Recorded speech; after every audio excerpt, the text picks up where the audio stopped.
अल्हम्दुलिल्लाहि वकफ़ा वस्सलातु वस्सलामु अला इबादिहिल्लज़ीना इस्तफ़ा अम्मा बाद।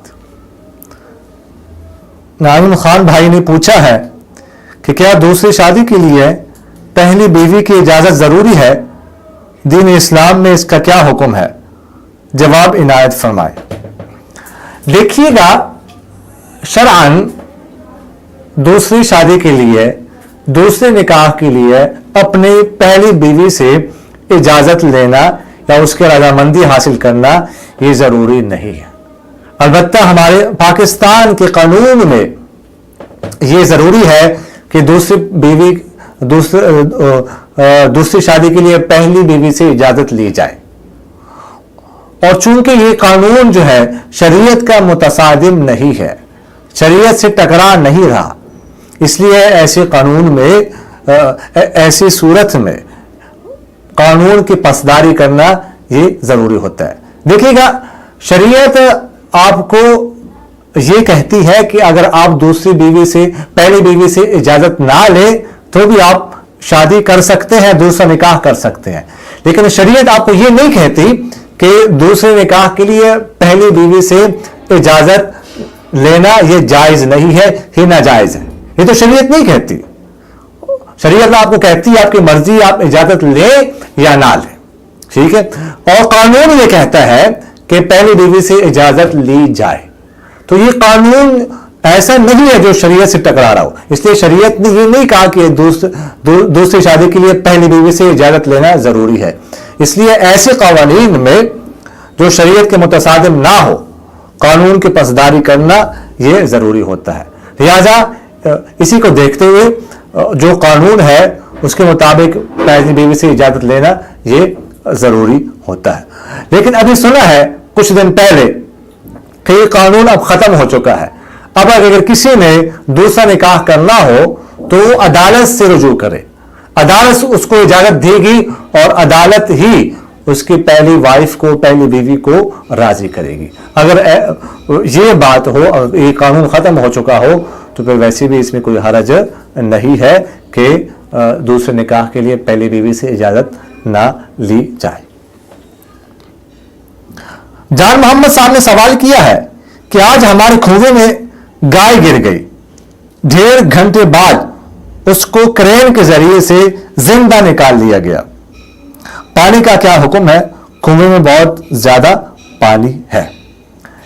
देखिएगा, ये जो गाय गिरी है कुएं में, अगर गाय पर कोई निजासत ना लगी हो, यकीन हो कोई निजासत ज़ाहिरी नहीं लगी हुई, ठीक है, या शक है कि लगी हुई होगी कि नहीं, तो इस सूरत में छून के गाय जिंदा निकाली गई है, इसलिए कोई हरज नहीं है, पानी नजस नहीं हुआ। जैसे पहले था अब भी उसी तरह ही है, उसको इस्तेमाल कर सकते हैं, इसमें कोई हरज नहीं है।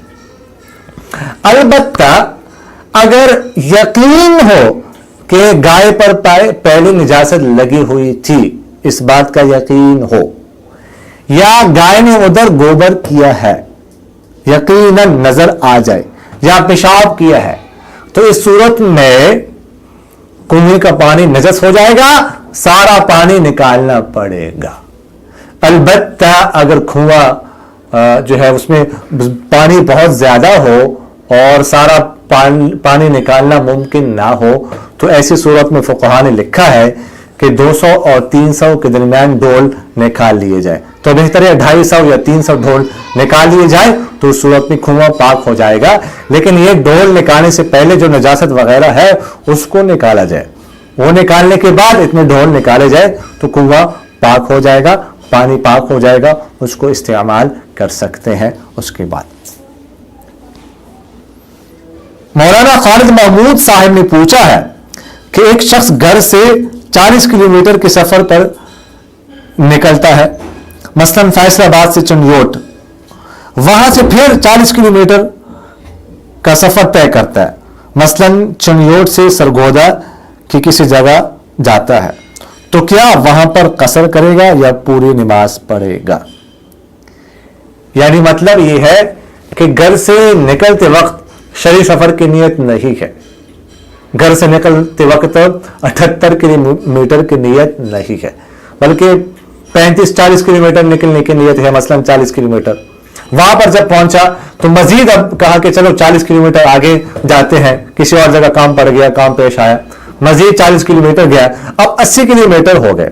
اب اگر دیکھا جائے تو 78 کلومیٹر جو مطلوب ہے شرعی سفر کے لیے وہ تو پوری ہو گئے. تو اگر اس بات کو دیکھا جائے تو پھر وہاں پر قصر کرنا چاہیے، پوری نماز نہیں پڑھنی چاہیے. لیکن ذہن میں رکھیے گا کہ یہ جو صورت پوچھی گئی ہے، ایسی صورت میں اگرچہ 78 کلومیٹر پوری ہو گئے لیکن وہاں پر قصر نہیں کرے گا، سفرانہ نماز نہیں پڑھے گا، پوری نماز پڑھے گا. اس لیے کہ نکلتے وقت اس نے 78 کلومیٹر کی نیت ہی نہیں کی. وہ سفر میں قصر تو تب کیا جاتا ہے، سفرانہ تو تب پڑھا جاتا ہے جب 78 کلومیٹر کی نیت کی جائے، اور اس نے تو کی نہیں. پہلے جو نیت کی تھی وہ بھی 40 کلومیٹر کی نیت تھی، اور اس کے بعد جو نیت کی ہے وہ بھی 40 کلومیٹر کی نیت ہے. تو 78 کلومیٹر کی نیت تو پائی ہی نہیں گئی، اس لیے وہ پوری نماز پڑھے گا. وہ سفر کی نماز نہیں پڑھ سکتا، وہ قصر نہیں کر سکتا. یہی فقہاء نے لکھا ہوا ہے. سلمان بلال بھائی نے پوچھا ہے کہ 2 بہنیں ہیں، ایک بڑی بہن اور ایک چھوٹی بہن. بڑی کی شادی ہو گئی تھی، بڑی بہن نے چھوٹی بہن کو 1-2 دن دودھ پلایا شوہر سے بغیر پوچھے.